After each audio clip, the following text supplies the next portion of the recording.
رکھو اج بھی قبلہ میں جناب نو ایک جملہ عرض کرنا ہے مسجد نبوی دے اندر ساریاں دا حال تو میں نہیں عرض کرتا پیا میں کچھ بندے ایسے بھی بیٹھے ہیں اپنی نگاہ دے نال کہ کنا دے اندر سرگوشی کرتے ہیں کہ بارگاہ نبوت دے پئے اونچا نہیں بولے دے میں انہاں دی گال نہیں عرض کرتا پیا جڑے کہ بارگاہ رسالت مآب دے اندر حاضر ہو کے بھی جنہاں نو ادب نصیب نہ ہویا میں انہاں دے متعلق نہیں میں تو انہاں دے متعلق خوش نصیب اور سعادت مند او لوگ ہیں یہ انہیں تقوی دی ضمانت ہے کہ اللہ نے انہوں نے تقوی عطا فرمایا کہ محبوب علیہ السلام دی بارگاہ دے اندر جب حاضر ہوتے ہیں یہ صوفیاء اللہ دے نیک بندے صالحین صدیقین رب دے محبوب و مقرب بندیاں دا اج بھی یہ ذوق ہے بیا کہ حضور دے نوری روزے نوری حضوری تے جب حاضر ہوتے ہیں تو کنا دے اندر سرگوشی کرتے ہیں یا آہستگی دے نال اور شائستگی دے نال یعنی کہ سونے طریقے دے نال اور آہستہ طریقے دے نال گال کرتے ہیں اس واسطے کہ دربار نبوت ہے اتنا اونچا بولنا بھی رب دی بارگاہ وچ قابل قبول کوئی نہیں اس بات دا لحاظ رکھنا چاہیے ہے لوگ ہیں نا اتنی زبان دراز ہو چکے ہیں بارگاہ رسالت مآب ایک کوئی عام بارگاہ ہے اتنا محبوب خدا دی بارگاہ ہے بھائی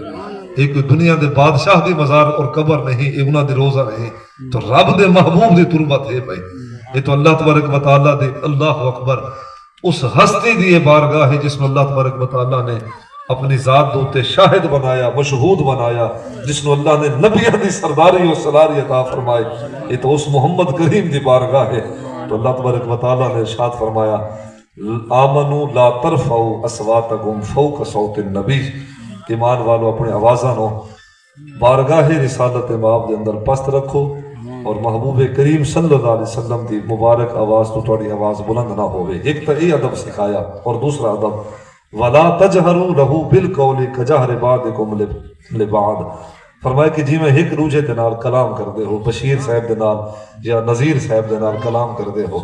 یا اللہ دتے دے نال کلام کردے ہو یا منظور خان نال کلام کردے ہو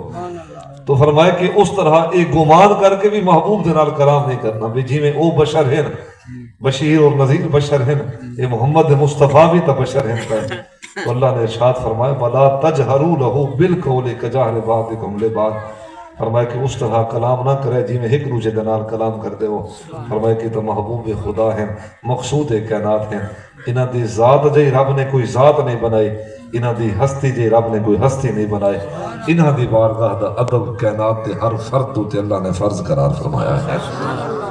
اور فرمائے کہ اگر ذرا بھر بھی بے ادبی سرزد ہوئی اس آیت آخری الفاظ ان تحبط اعمالکم وانتم لا تشعرون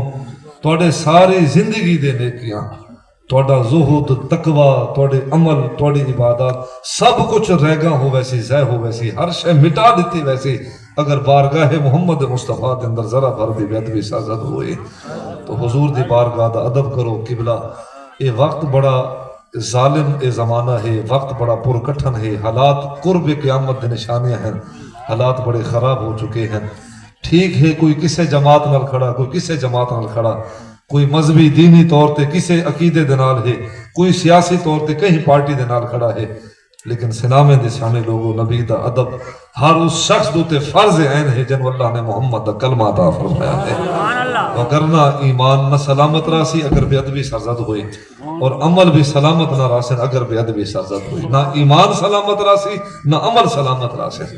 یہ بڑی نازک بارگاہ ہے اس بارگاہ دا ادب فرض عین ہے اور احتیاط دامن میں کبھی چھوڑے نہ اور یاد رکھے کوئی جتنا بڑا علم والا ہو عمل والا ہو عبادت گزار ہو تہجد گزار ہو حاجی با صفا ہو اس فرد واسطے بھی بارگاہ رسالت مآب دا ادب فرض عین ہے ہر عاقل بالغ واسطے عام خاص واسطے مرد عورت واسطے عربی عجمی واسطے گورے کالے واسطے محمد کریم دا ادب اللہ نے فرض عین فرما چھوڑا ہے انہاں دی محبت تو بغیر دلان دے اندر ایمان داخل نہیں ہو سکتا اور انہاں دے ادب تو بغیر دین اسلام دا تعارف مکمل نہیں ہو سکتا میرے محبوب علیہ السلام دی بارگاہ دے آداب قرآن مجید سورۃ حجرات آیت نمبر 3 اللہ تبارک و تعالیٰ نے ارشاد فرمایا ان الذین یغضون اصواتهم عند رسول اللہ فرمایا کہ وہ لوگ جو بارگاہ رسالت مآب صلی اللہ علیہ وسلم دا ادب کرتے ہیں اور بے ادبی نہیں کرتے اولئک الذین امتحن اللہ قلوبهم للتقوی فرمایا کہ اللہ نے اپنے حبیب علیہ السلام دی بارگاہ دے ادب دی بدولت اللہ نے انہاں دے دلان دے اندر تقوی عطا فرما چھوڑا ہے۔ نماز تقوی دا ذریعہ ہے، حج روزہ زکوٰۃ تقوی دا ذریعہ ہے۔ یہ عبادات کرتے ہیں تو اللہ تقوی عطا کرتا ہے، لیکن اسی طرح جس طرح عبادات دے ذریعے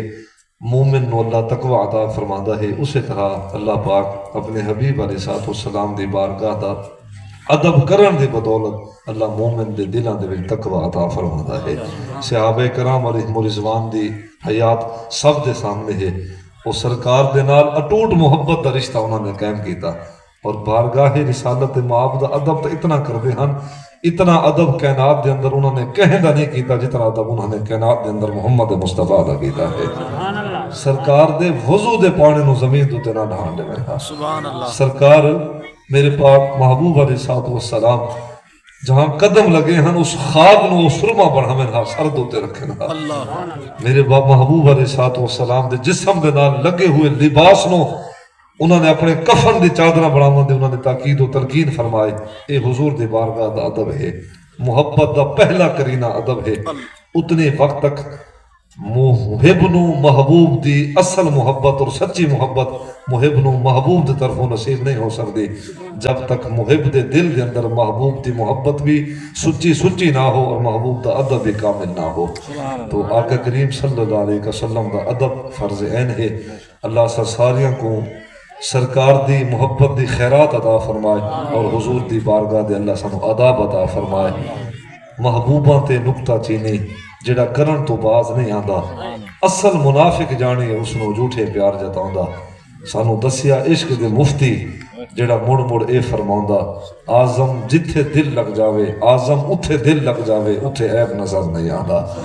تو حضور دی بارگاہ تو بڑی خیر والی بارگاہ ہے۔ اللہ نے محبوب دی صورت سیرت اندر کوئی عیب نہیں رکھا۔ اللہ نے محبوب نو اللہ اکبر کامل و اکمل بنایا ہے۔ اپنی اللہ نے محبوبیت عطا فرمائے، انہاں دی محبت رب دی محبت دا درجہ، انہاں دا ادب خدا دا ادب ہے۔ اللہ سارے کو دین سمجھن دی توفیق عطا فرمائے۔ آخر دعوانا الحمدللہ رب العالمین۔